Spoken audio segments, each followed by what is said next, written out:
Heart of Healing, the Healer's Journey, is brought to you by Family Health, a wellness company. Are you tired of being tired? Sick of living in a toxic home? Do you run out of money before you run out of month? Family Health can help. Call us at 212-978-3721. That's 212-978-3721. Family Health, a wellness company. Welcome to the Heart of Healing, the Healer's Journey. I am your host, Tom Fold. Join us for conversations with dedicated, compassionate, and loving healers. We will learn a wide range of healing modalities and an even wider range of healers. Listen as they tell us the varied ways, the paths that have brought them to the work that they love. And today I'm very happy to have with me Nancy O'Hara, who is a Zen life coach, which we'll explore more. Welcome. Thank you, Tom. It's great to be here. So let's explore that Zen life coach for a minute. Okay. How would you explain that to people? Oh, it's a long history. I didn't start out as that. I can't imagine many people actually did start out as that. How far back do you want me to go? I guess, should I give you a history? Whatever's comfortable for you. Okay. Well, Zen, let's start with that word Zen. Zen is Why don't we start with that? Sure. And I'll tell you how I got to Zen. That is fine. Oh gosh, in 19... Because this is your path, remember. This is my path, exactly. I got to Zen through Zen practice, Zen Buddhist practice, through a lot of pain and suffering in my life. Unfortunately, that makes a lot of sense. And it started with the death of my father. That kind of is what put me on a spiritual path, my own personal spiritual path. Right. In 1985, so it's a long time ago. And when he died, I saw that my life was rather a mess and I was falling apart. And so I went seeking help, which I got. And what figures a lot into my life and into my story is relationship. And how to have a relationship with another human being. You're talking about everyone's problem at this moment. But what I discovered in my adventure, in my journey, was that I had to first have a relationship with myself. Absolutely. I was always looking at the outside, the work that I had, the significant other relationship that I had, the money that I had or didn't have, or any of those things that I didn't have. I was always, looking for something outside of me to fill me up. And with a lot of work and with a lot of help and mentors and spiritual coaches, etc., I knew that it was an inside job. So I went on a retreat to a Zen Buddhist monastery after the loss of a relationship, yet another loss, another death, if you will. Exactly. And I was told to sit down on a cushion. I wasn't told. I was invited.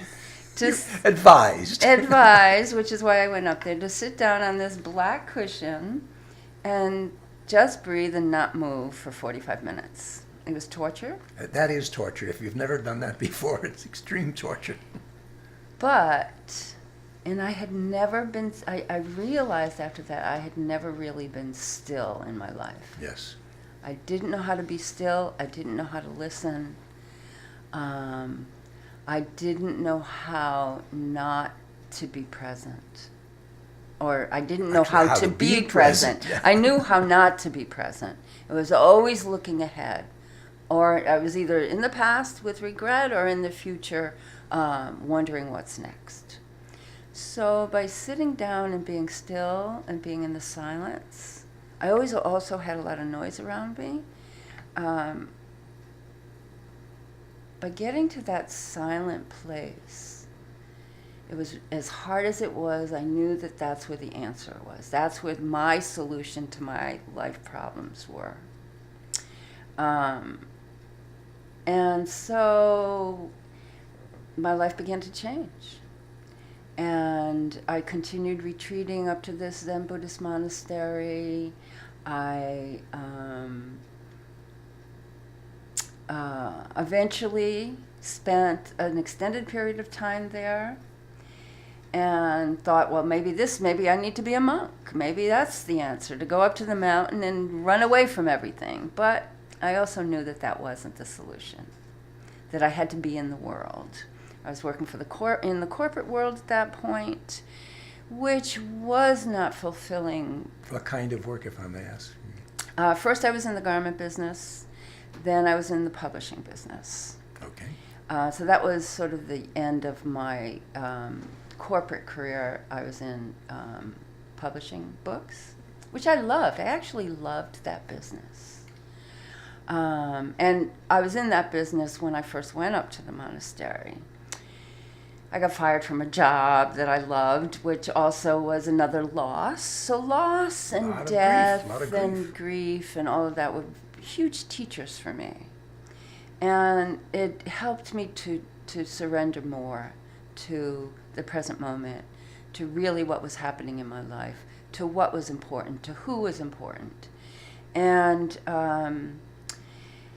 when I came back down to the city after I got fired from my job and lived at the monastery and then came back to the city, I got another job in the corporate world, and I wrote my first book.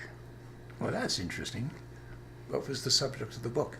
The subject of the book, it was called Find a Quiet Corner, and I wanted to share with the world what I had learned at the monastery, Yes. up on top of the mountain. And I knew that most people wouldn't get there. It's not for everyone, which is fine. No, you don't have to go there to find serenity. But because we find it within ourselves. Well, and if we do have to go there, it's going to be very crowded. Yes, exactly. We all can't live at the top of a mountain. So, but I wanted to, in everyday language, sort of translate my experience of what I learned there, what I experienced there, so that, anybody could learn what I learned. What a wonderful thing to do. Thank you. And it was almost like it wasn't what I set out to do, but by sitting on a meditation cushion and being still and listening, it came to me that it just sort of, in a way, wrote itself. Those would be the best, I would imagine. I always wanted to be a writer, although I was afraid to even voice that desire, to say it out loud. And of course, I wanted, like most writers, wanted to write the great American novel. Well, that wasn't my fate yet. Who knows? Still time. There's still time. There's always time, maybe. Doing retreats and sitting still and having a practice and introducing others to meditation, the book just sort of wrote itself. And this book, if I'm not mistaken, is called Find a Quiet Corner? Is Correct. That the book? And I wrote this book while I was still in the corporate world. And when I started writing my second book, which is called Just Listen, so I really wrote from my own experience. I really just wanted to give to other people, because people would ask me, because they saw the change in me, because I was a wild woman. I was a bit of a wild woman. And then when they saw me changing and learning how to listen and be a friend and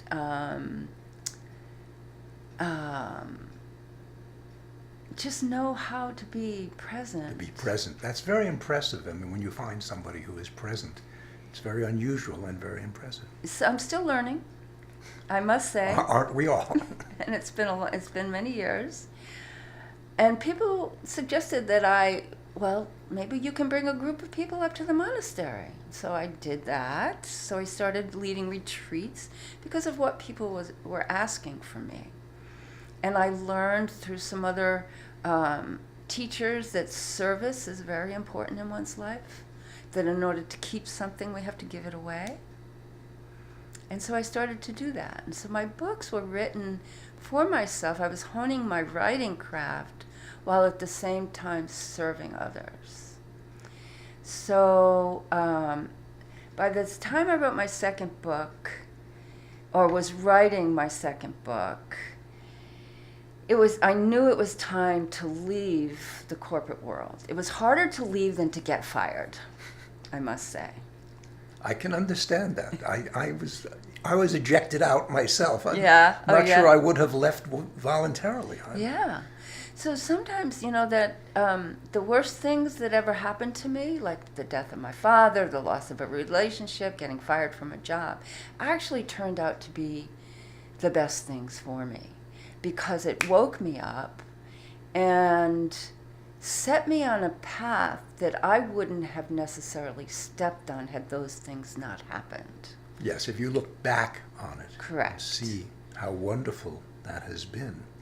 And to every time something like that would happen, the more it happened, the more I began to trust in the next right thing, the next right action to take. And so I ended up writing 6 books. I started teaching group meditation classes. And then I started coaching individuals. And so I coined the term Zen Life Coach. Makes sense. And now that I hear the story, yes. So that's how it all came about. And so there's more to the story, but that's kind of in a nutshell what Zen Life Coach, how Zen Life Coach came about. Where do your clients come from? My clients come from mostly word of mouth, from my group classes that I conduct, my books, of course. Are the books all in the same vein? Because I had sense there were another series, maybe. There's a book, there's Find a Quiet Corner, Just Listen, which are both, spiritual self-help books and focused on meditation and how to be present in your life. Then I wrote a book on work from the inside out, how to love what you do, how work is so important. Right. I co-authored a cookbook, a Zen vegetarian cookbook with a Zen monk. That's wonderful. And a little Zen art book. Is that all of them? Something like that. And I recently have written 2 murder mysteries. That's a little bit different. Yes and no. It's kind of funny. It seems a little different. Yeah, connect the dots. Yes and no. How does the yes come in, or no? I mean, come in. Well, in my practice and in my meditation practice and my spiritual practice, I've come to embrace and accept the dark side of myself. Okay. Which I think we all have. I used to try to push all that stuff away, which my experience has taught me that by whatever we resist persists, and anything that I want to push away, I really have to embrace first before I can let it go. And that's what we need to work the hardest on. That's right. And and I also met some pretty sketchy Zen monks that, we expect spiritual people, or people who choose a spiritual path, to be spiritually greater than the rest of us and sort of on some higher plane or higher level than we are. And it's just not true. They're human. They're human beings just like the rest of us, exactly. And they have their dark nature. And sometimes, whether their head is shaved or not, and whether they're wearing a black robe or not, they can act inappropriately. And so can we. So they're no better, no higher than the rest of us. And so and also I have always wanted to write fiction, so I thought, I'll try a mystery that takes place in a Buddhist monastery and kind of shock people like, well, being in a place like that isn't all, sunshine and sweetness, that there are some dark undercurrents at play sometimes with some of these people. And which is why they got to the Zen monastery to begin with. That's a great point, actually. That's a really great point, Tom, that we all come with something. We all, Buddha said the same thing. We all suffer in some way, and we all carry some baggage. It's what we do with that in this life that matters. Exactly. So your murder mysteries, you've done 2 now? I've done 2. The second one hasn't been published yet, but will be soon. Is that also in a Zen monastery, or is that? It is, but in a different part of the country, and Okay. and the main protagonist is a New York police detective / Zen student. I want to read it. That's what I'm ready. Good. That interested me right there. I'm ready to read. Good. So, after your novels, as you're writing novels, but you're also coaching people. Yes. And people come to you by word of mouth. So let's do something now. If people who are listening would like to learn more about what you do, and maybe even work with you, how can they reach you? What's the best way for them to reach you? The best way to reach me is on my website, which is nancyohara.com. Very simple. NancyOhara.com is very simple. Correct. Okay. No punctuation, except the dot. The dots. And I have a Facebook page and Twitter and do all that social media stuff. And I have a newsletter and a blog, so they can read my blog to get a good idea of how I think and how I practice. And I bring a lot of my own personal experience into it because I want my students and my clients to see me as a real person. And what would somebody experience? Like, how can you tell us a little bit? If I were to come to you and say I'd like some coaching, what would I experience? What would that be like? Well, everybody's different. Of course. So first we get to know each other a little bit. And I start with the foundation of meditation. Just being still and just being quiet. Yes. And listening to ourselves. And it's amazing what can happen when we do that together, even just for 5 minutes, where we can just sit still. So I work with people at whatever level they're at, and however deep they want to go on that side. Whether you want to be on a meditation cushion on the floor or sit in a chair, it doesn't matter. You can do it lying down, it doesn't matter. I meet people where they are. And, but it is important to get quiet and then talk and then see what's really there and what the real issues are and to make a plan together of, okay, where are we? And who are we? Who are we? Very important, yes. Who are we? Where are we? Where have I come from and where am I going? 3 or 4 basic questions. And just to explore that. So I use a lot of different exercises, not just sitting still meditation practice, but we do writing exercises together, we do sharing exercises, and we make a plan. If somebody wants to plan, like, how do I do what I want to do with my life? How do I make my relationship work? How do I stop worrying so much about my parents or my illness or dying or somebody who's sick or whatever, or my boss? How can I learn to get along with my boss?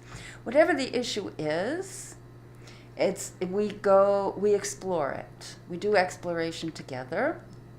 And depending on where the client or the student is in their life and how ready they are to work, I can't give anybody anything. What I do is I guide them, as my spiritual teachers have done, to themselves. You facilitate.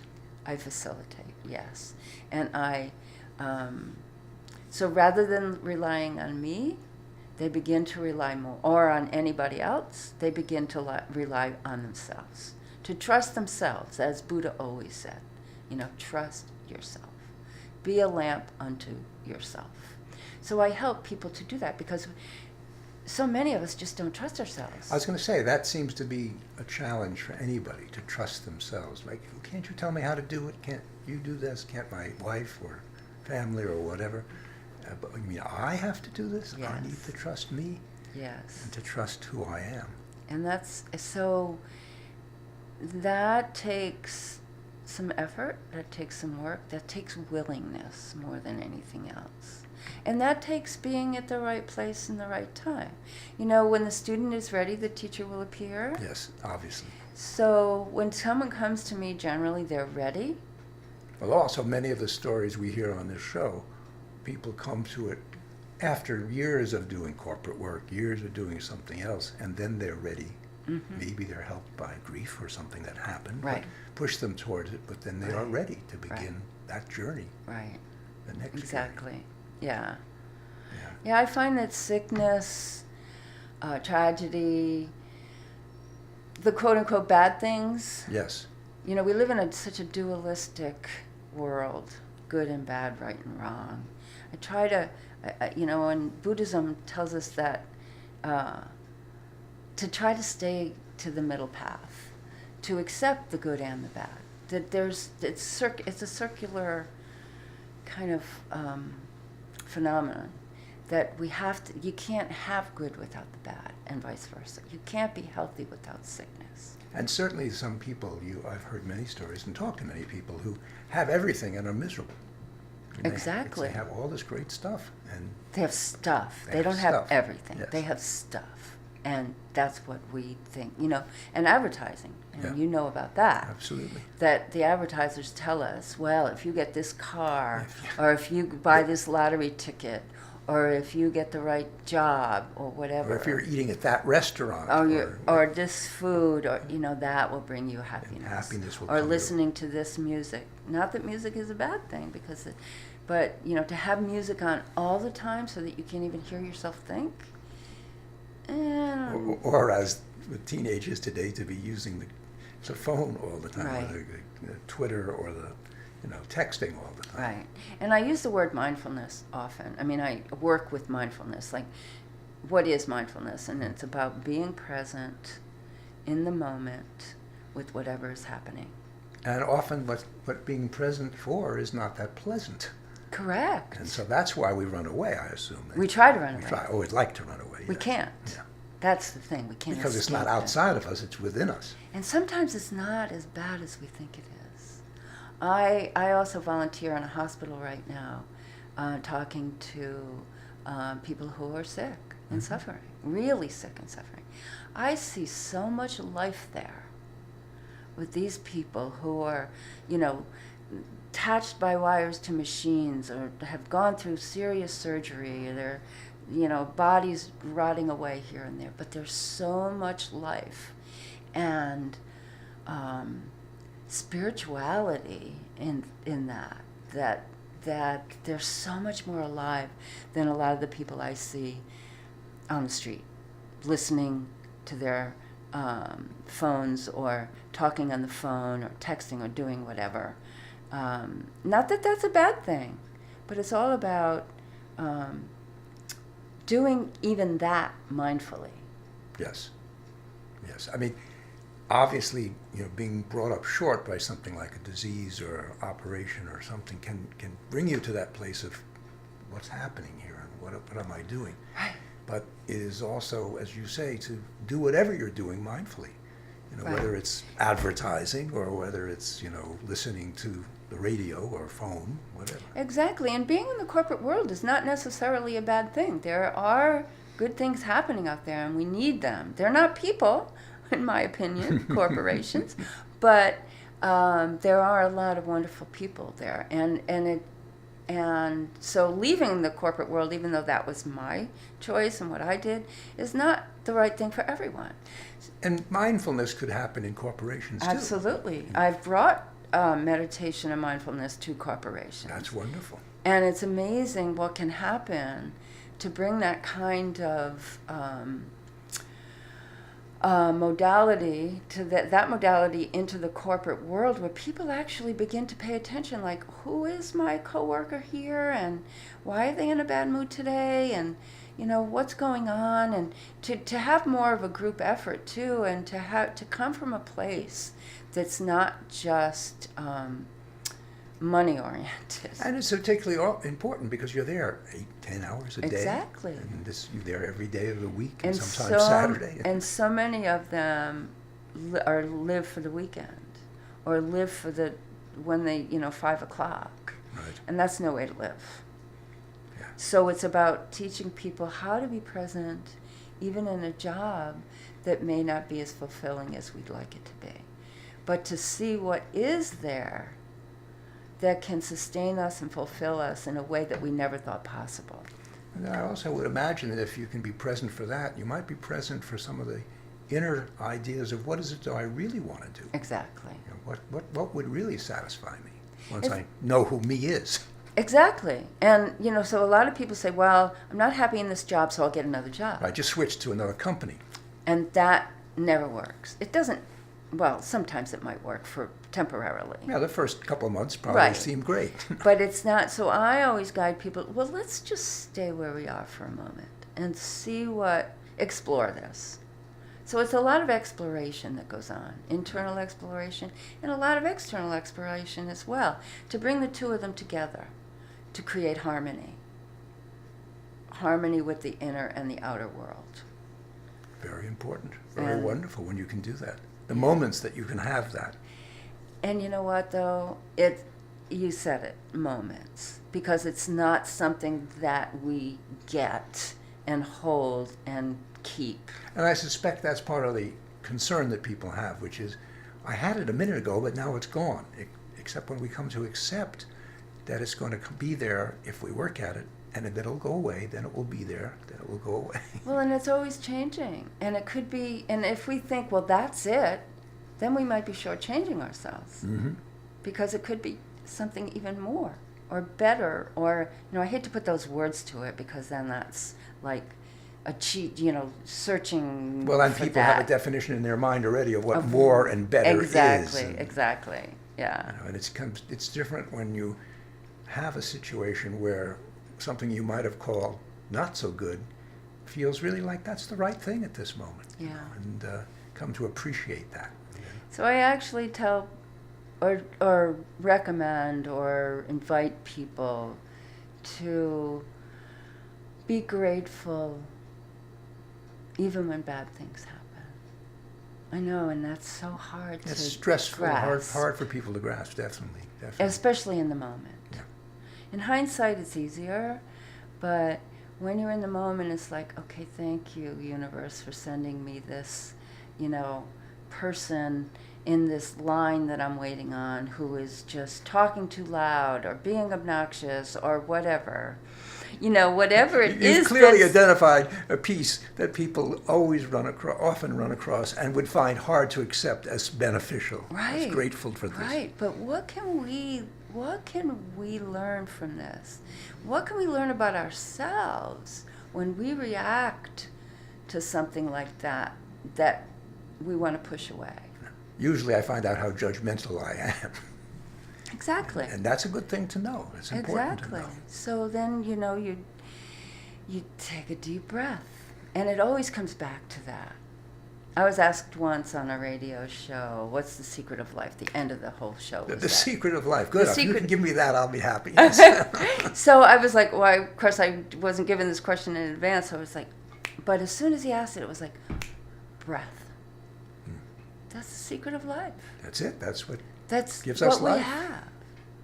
So if we can come back to that in our troubled moments, in our sad moments, in our joyous moments, in every moment, whatever the experience is, without putting a label, good or bad, on it, then we can really face our life with equanimity, with peace, with serenity, and still feel sad and lonely and angry. All those feelings are not going to go away. And happy. And happy and joyous and free and spacious, all of it. So it's amazing when you think about that and all the potential that we all have for boundless energy. It's quite remarkable. It is indeed, and what a wonderful way to end our interview. Thank you very much. You're welcome. Nancy, this has been delightful. I can't wait to read your next book. Thank you. And I'm very glad you were here and gave us some very good, loving insight. Thank you. And the mystery is called One Hand Killing. So All right, check One it Hand out. Killing. Check it out. All right. Thank you very much, Tom. It's been a quite- real pleasure. Quite. The Heart of Healing has been brought to you by Family Health, a wellness company. Working with our product partner, the Shackley Corporation, we offer 3 ways to help. First, all natural vitamins and supplements. Second, safe and effective weight management. And thirdly, outstanding non-toxic cleaning products. For more information, call us at 212-978-3721. That's 212-978-3721. Family Health, a wellness company.